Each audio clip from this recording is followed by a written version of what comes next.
Hi, this is Robert, and this is my third horror film recommended Halloween list. And it's going to cover from 2000, year 2000 to the present. And I'm going to try and do a number of lesser known movies. If you're really into horror, you'll probably recognize most of these. But just something you felt the ones I had from the 80s and 90s were too dated. You'll probably find these a little more modern, maybe more to your taste. Now, I'm going to start out with a sci fi horror movie that I like a lot. It's Pitch Black. It's the famous Vin Diesel movie. It introduced the character of Riddick to the popular culture.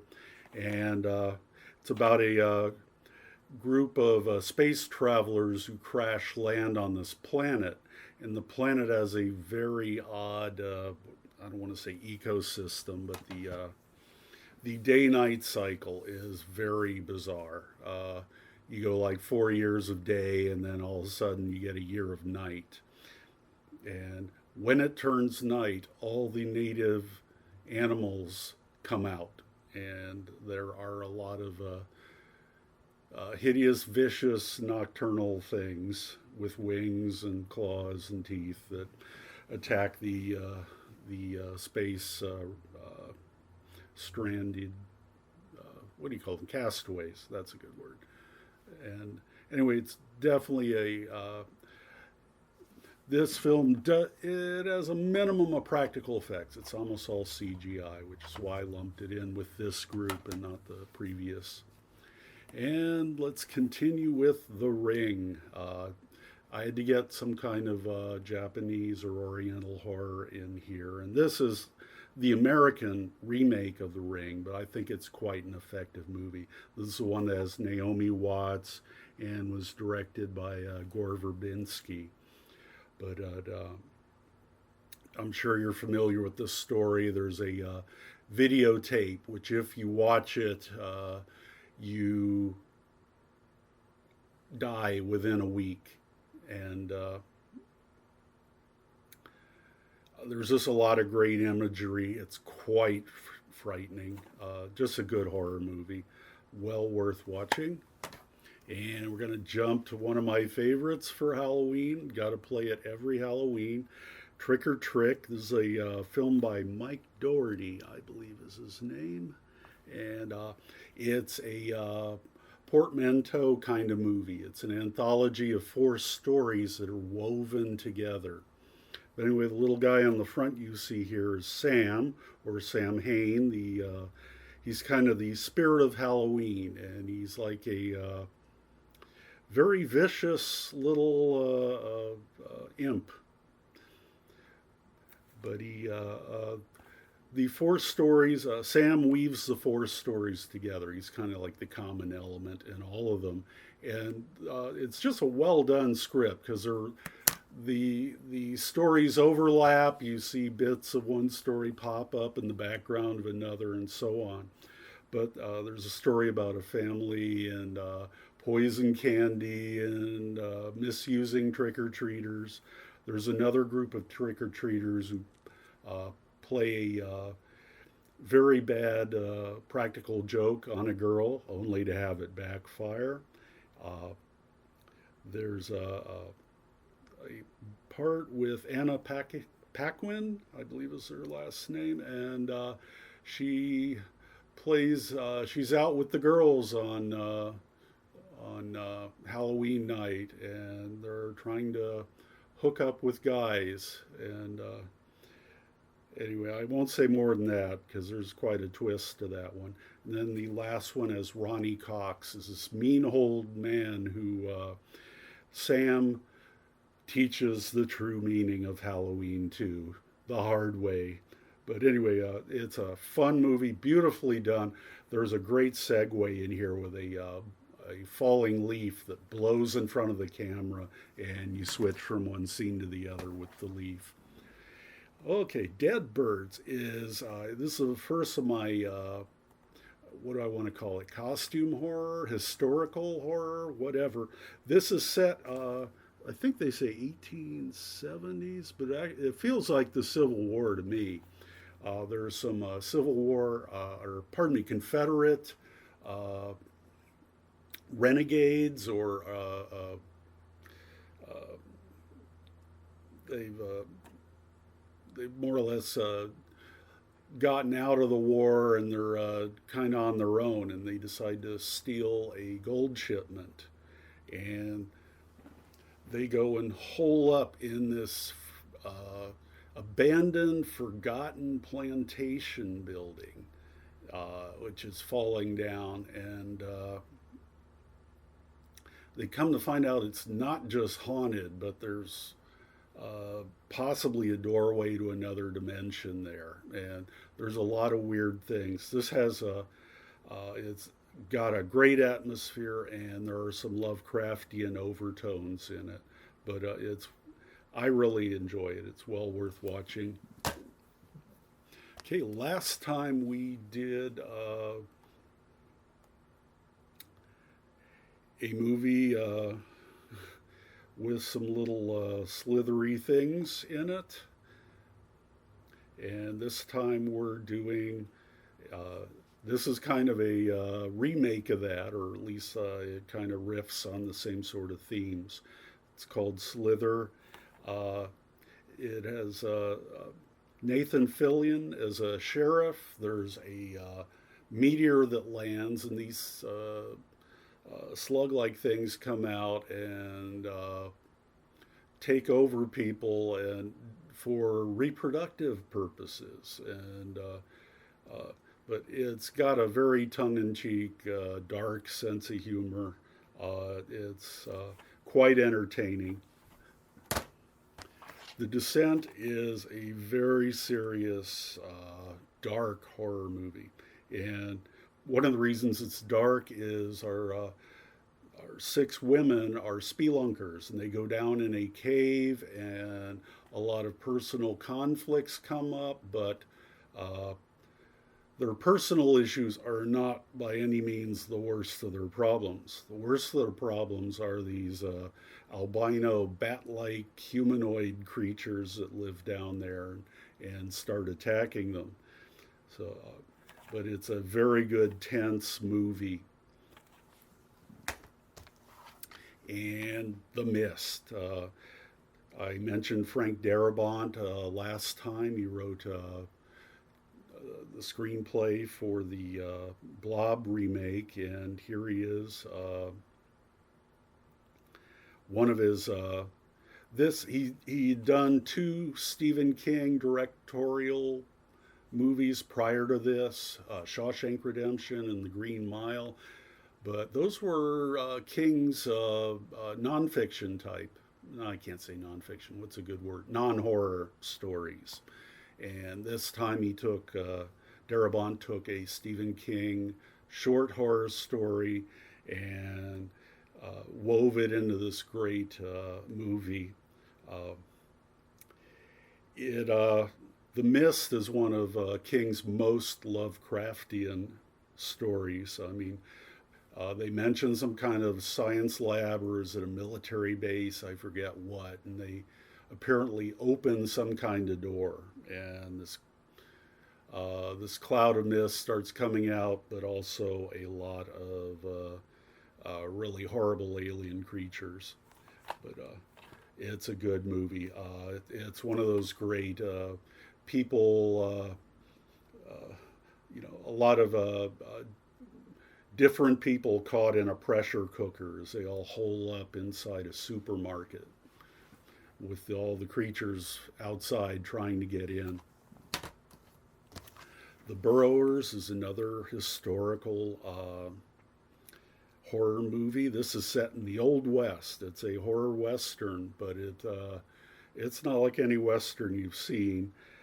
We have there are these creatures that live underground, and they come out every few hundred years, And normally they prey on the buffalo, but this takes place after the white colonists or settlers have exterminated the buffalo. And they're doing a good job on the Native Americans as well. But since there aren't any buffalo around, these creatures start preying on settlers. And they have this nasty habit of paralyzing you and then burying you.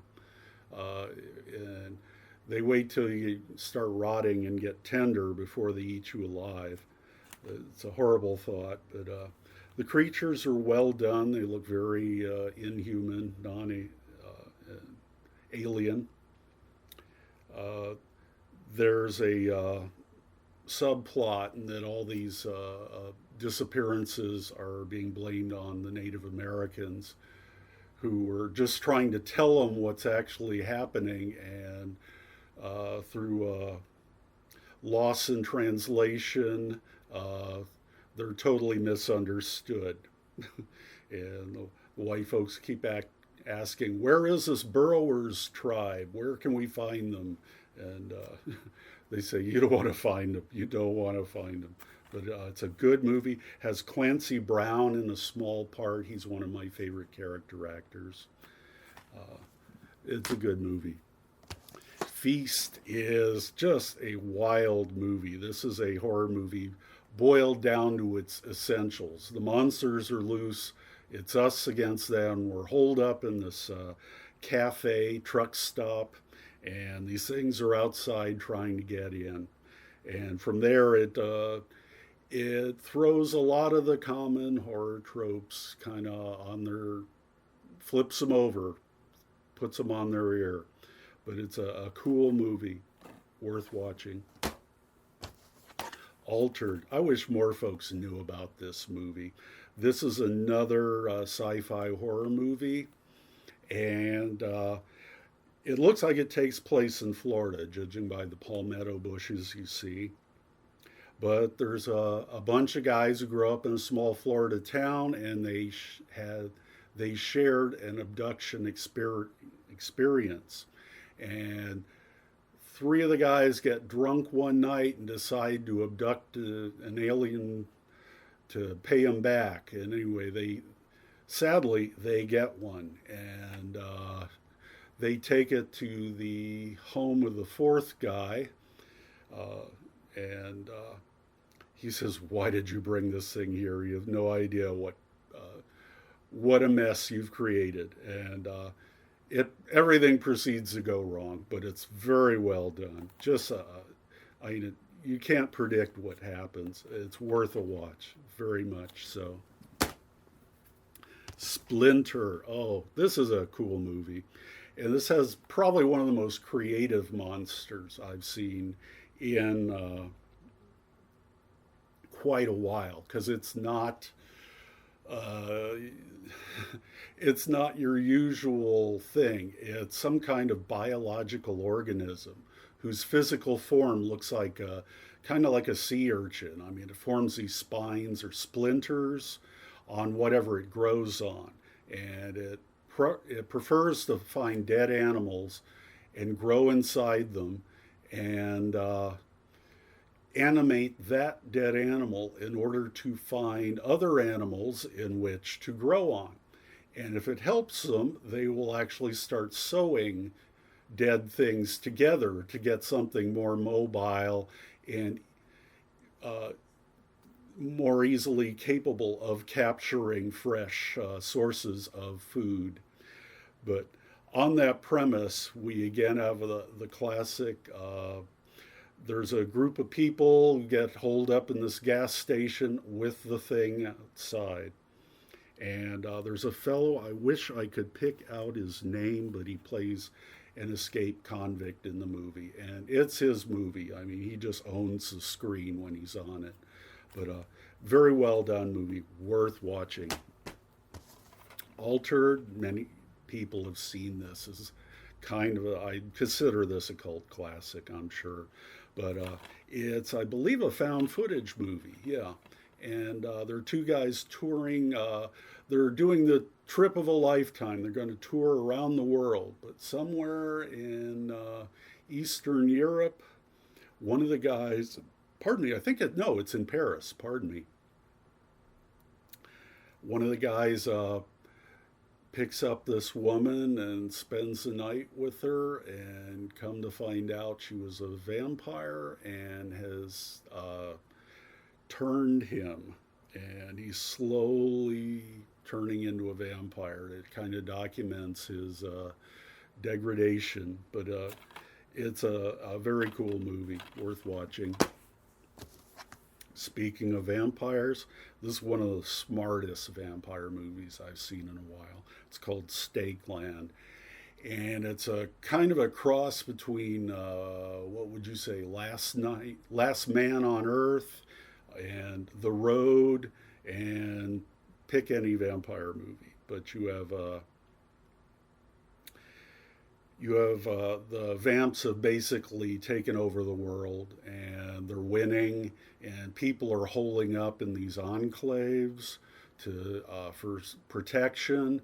But there's also a lot of religious crazies who feel that it's the apocalypse and they should help by turning people over to the vamps. And these the guy you see here in the picture is named Mister, and he's helping this kid stay alive. The kid's kind of his sidekick, and they go around killing vamps because they can trade the teeth for goods. But it's kind of a post-apocalyptic vampire horror movie. It's just well done, very good. The Void, if you've been